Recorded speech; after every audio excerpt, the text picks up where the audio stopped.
નમસ્કાર મિત્રો, સ્વાગત છે આપ સર્વ વિદ્યાર્થી મિત્રોનું તમારી પોતાની યુટ્યુબ ચેનલ પર। આજે આપણે ધોરણ 7ના હિન્દી વિષયના પાઠ નંબર 3 કુત્તે કી વફાદારી જેના અભ્યાસ અને સ્વાધ્યાયનું સંપૂર્ણ સોલ્યુશન આપણે આ વિડીયોની અંદર જોશું।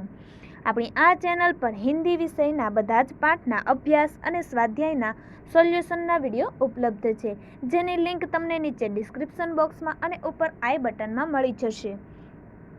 तो જોઈએ તેમાં આપણે સૌપ્રથમ અભ્યાસ। प्रश्न नंबर 1, नीचे दिए गए शब्दों का प्रयोग कहानी के जिस वाक्य में हुआ हो वह वाक्य पढ़िए। नंबर 1, समाधि। तो बंजारे ने उस वफादार कुत्ते का समाधि मंदिर बनवाया। नंबर 2, बंजारा।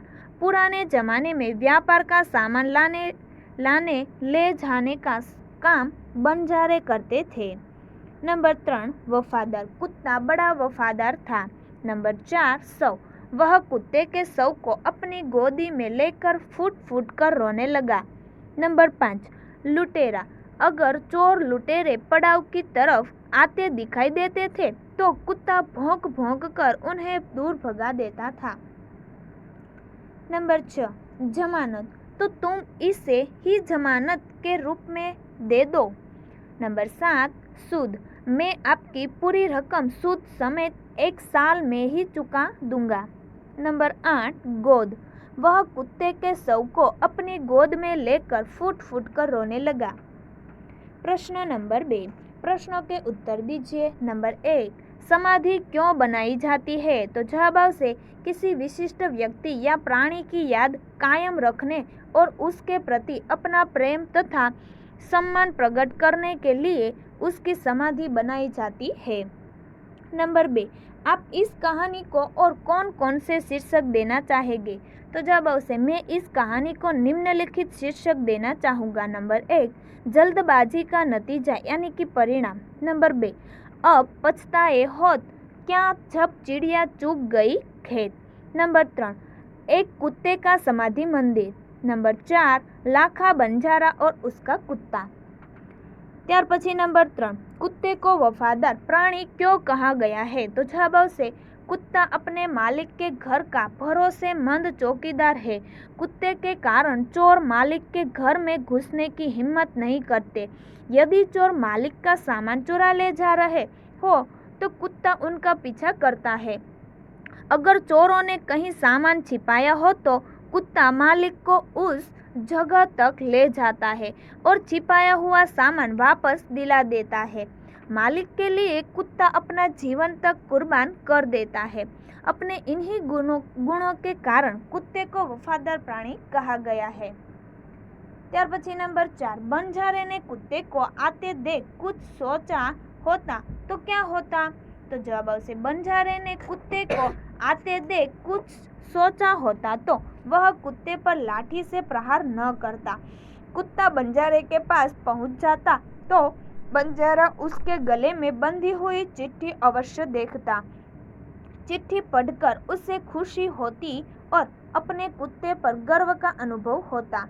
त्यार पछी नंबर 5, सेठ ने कुत्ते को क्यों मुक्त कर दिया? तो जब आवश्य सेठ के यहाँ चोरों ने डाका डाला था। कुत्ते ने चोरों का पीछा किया। चोरों ने दूर जंगल में जाकर सारा माल जमीन में गाड़ दिया। फिर वे भाग गए। कुत्ता सेठ जी को जंगल में ले गया और भौंक भौंक कर वह जंगल बताने लगा।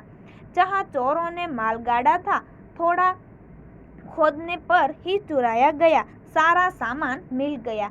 सेठ जी की खुशी का पार न रहा। कुत्ते की वफादारी पर मुग्ध होकर सेठानी जी ने उसे मुक्त कर दिया।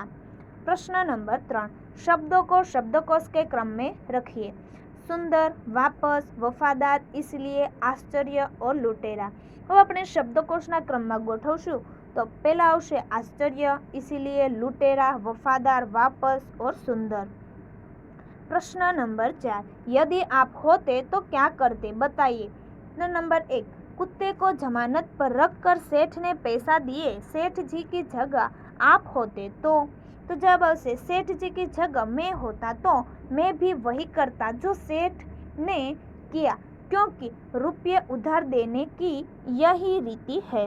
नंबर 2, लाखा ने कुत्ते को बेवफा समझकर लाठी का प्रहार किया। लाखा की जगह आप होते तो जब उसे लाखा की जगह यदि मैं होता तो लाखा की तरह जल्दबाजी में कुत्ते पर प्रहार न करता।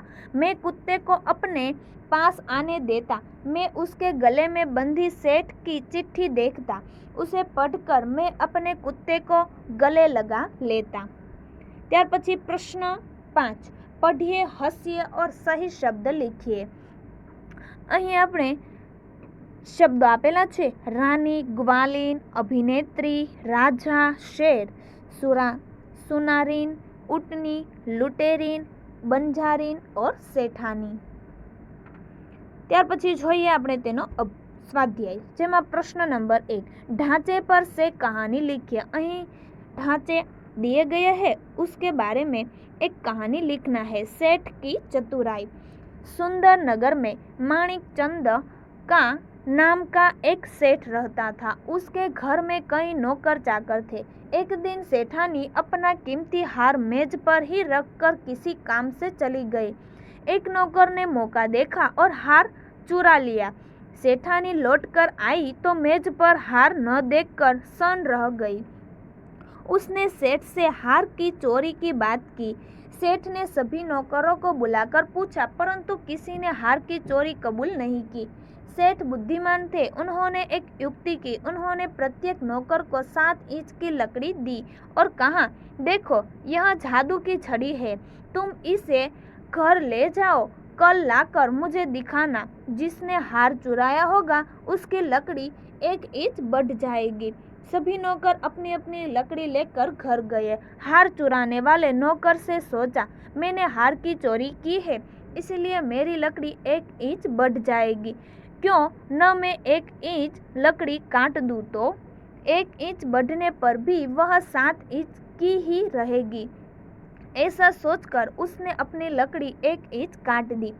दूसरे दिन सभी नौकर अपनी अपनी लकड़ी लेकर सेठ के घर पहुंचे। सेठ ने प्रत्येक की लकड़ी देखी। एक नौकर की लकड़ी 1 इंच कम थी। जरा सा धमकाने पर उसने चोरी कबूल कर ली। सेठ ने उससे हार वापस लिया और उसे नौकरी से निकाल दिया। इस तरह सेठ ने युक्ति से हार को चुराने वाला नौकर को पकड़ा। प्रश्न नंबर 2, नीचे दिए गए शब्दों के उत्तर लिखिए। नंबर 1, रात को कुत्ता पड़ाव की रखवाली कैसे करता था? तो जब उसे कुत्ता बहुत वफादार था। रात को वह सावधान रहकर पड़ाव की रखवाली करता था। अगर चोर लुटेरे पड़ाव की तरफ आते दिखाई देते तो भौंक भौंक कर उन्हें दूर भगा देता था। ત્યાર પછી नंबर 2, सेठ ने बंजारे के साथ कौन सी शर्त रखी? तो जब उसे बंजारा सेठ के पास उधार रुपये लेने के लिए आया था, परंतु रुपये के बदले में गिरवी रखने के लिए उसके पास कुछ भी नहीं था। तब सेठ ने बंजारे से कहा कि तुम अपना कुत्ता ही जमानत के रूप में रख दो। जब तुम सारे पैसे लौटा दोगे तब कुत्ता तुम्हें वापस लौटा दूंगा। इस प्रकार सेठ ने बंजारे के आगे रकम के बदले में कुत्ते को गिरवी रखने की शर्त रखी। नंबर 3, सेठ ने कुत्ते को क्यों मुक्त कर दिया? तो जब उसे सेठ के यहाँ चोरों ने डाका डाला था, कुत्ते ने चोरों का पीछा किया। चोरों ने दूर जंगल में जाकर सारा माल जमीन में गाड़ दिया, फिर वे भाग गए। कुत्ता सेठ जी को जंगल में ले गया और भौंक भौंक कर वह जगह बताने लगा जहाँ चोरों ने माल गाड़ा था। थोड़ा खोदने पर ही चुराया गया सारा सामान मिल गया। सेठ जी की खुशी का पार न रहा। कुत्ते की वफादारी पर मुग्ध होकर सेठ जी ने उसे मुक्त कर दिया। नंबर 4, इस कहानी से क्या शिक्षा मिलती है?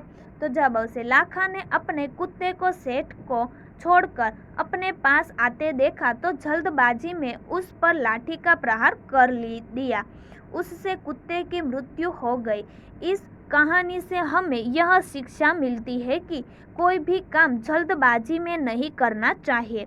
सोच समझकर ही कोई निर्णय लेना चाहिए। जल्दबाजी में काम करने पर बाद में लाखा बंजारा की तरह पछताना पड़ता है। ત્યાર પછી પ્રશ્ન નંબર 3, नीचे दिए गए वाक्यों में से रेखांकित शब्द का लिंग परिवर्तन करके वाक्य फिर से लिखिए। जैसे कि घोड़ा दौड़ रहा है, तो जवाब से घोड़ी दौड़ रही है। नंबर 1, सेठ ने कहा रुपये तो मैं दे दूंगा। सेठानी ने कहा रुपये तो मैं दे दूंगी। नंबर 2, बंजारे को बहुत दुख हुआ। बंजारीन को बहुत दुख हुआ। नंबर 3, ऊँट की पीठ पर सामान लदा है, तो ऊँटनी पीठ पर सामान लदा है। नंबर 4, मैदान में लड़का खेल रहा है। मैदान में लड़की खेल रही है।